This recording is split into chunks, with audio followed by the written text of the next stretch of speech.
Gister het ons die hemelvaart van die Here Jesus herdenk. Het dit iets in jou lewe gedoen? Goeiedag, ek is Dominee Thys Burger van die AP Kerk Vereenskroon. Kom ons lees Handelinge 1 vers 8, 9 en 12 tot 14. Maar julle sal krag ontvang wanneer die Heilige Gees oor julle kom, en julle sal my getuies wees in Jerusalem sowel as in die hele Judea en Samaria en tot aan die uiterste van die aarde. En nadat hy dit gesê het, is hy opgeneem terwyl hulle dit sien, en 'n wolk het hom voor hulle oë weggeneem. En toe hulle nog stip na die hemel kyk terwyl hy weggaan, staan daar 2 manne in wit klere by hulle, wat sê: Galileese manne, waarom staan julle en kyk na die hemel? Hierdie Jesus wat van julle opgeneem is in die hemel, sal net so kom, soos julle hom na die hemel sien wegvaar het. Daarop draai hulle om na Jerusalem van die berg af, wat genoem word Olyfberg, wat naby Jerusalem is 'n Sabbatsreis ver. En toe hulle daar kom, gaan hulle na die bovertrek. En dan lees ons in vers 14, hulle almal het eendragtig volhard in gebed en smeking. Handelinge vertel van die werk van die Here Jesus deur sy Gees in die kerk na sy hemelvaart, waar die Here Jesus alle mag in die hemel ontvang het en op aarde, en nou opvaar na die hemel om daar te regeer, laat hy nie die kerk alleen agter nie. Ook aan hulle word die krag en vrede beloof. Calvin merk hieroor op, dat die Here Jesus nie weggegaan het sonder om vir hulle wat aan hom behoort te sorg nie.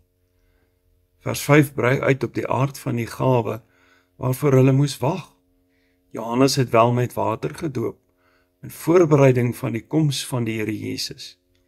Sy doop was tot bekering van die Jode, en in afwagting van die koms en die werk van die Here Jesus. Hy het egter ook voorspel dat Jesus wat na hom kom, met die Heilige Gees en vuur sou doop. Hierdie doop het binne 'n paar dae op Pinksterdag gebeur. Intussen moes hulle gaan wag daarvoor. En sien ons in vers 14, bid daarvoor. Die doop met die Heilige Gees is die uitstorting van die Heilige Gees. Dit maak die afsondering vir en toewyding aan die Here volledig. Die waterdoop van Johannes was maar die uiterlike teken van 'n innerlike verandering.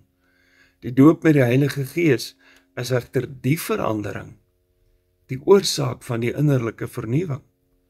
Hy laat ook die nuutwordproses aanhou, tot die dag van ons dood.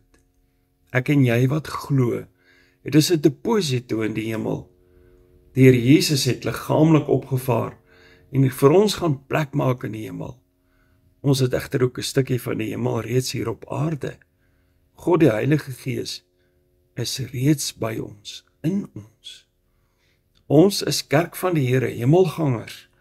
Ons lewe met die een voet op die aarde, met God by ons, en die ander in die hemel, by God. Ons wat glo, is dus reeds toegerus, gedoop met die Heilige Gees. Die oomblik dat ons tot geloof kom, is dit reeds die bewys dat die Gees in ons werk, en die bevestiging dat hy in ons woon. Ons hoef dus nie eers 'n bekeringsdoop met water te ondergaan, soos deur Johannes nie. En dit laat ons met die vraag, hoe lewe ons vandag deur die Gees? Die Bybelse antwoord is, wie die Here soek sal hom vind. Wie biddend gelowig op hom wag, onder leiding van die Gees, sal verhoor word op sy tyd en manier. Die klop vir hom of haar sal oopgemaak word. In die Heidelbergse Katekismes Sondag 45, vraag 116 lees ons, dat die vernaamste deel van ons dankbaarheid juis gebed is. Die eerste gelowiges moes gaan wag op die Here vir die Gees. Ons wag op die Here onder leiding van die Gees. En daarom vier ons Pinkster. Kom ons bid saam. Hemelse Vader, dankie vir hemelvaart. Dankie vir die betekenis wat dit ook vir ons het nou dat ons wag op die Pinksterfees. Ons bid dit in die naam van Jesus Christus. Amen. Ja.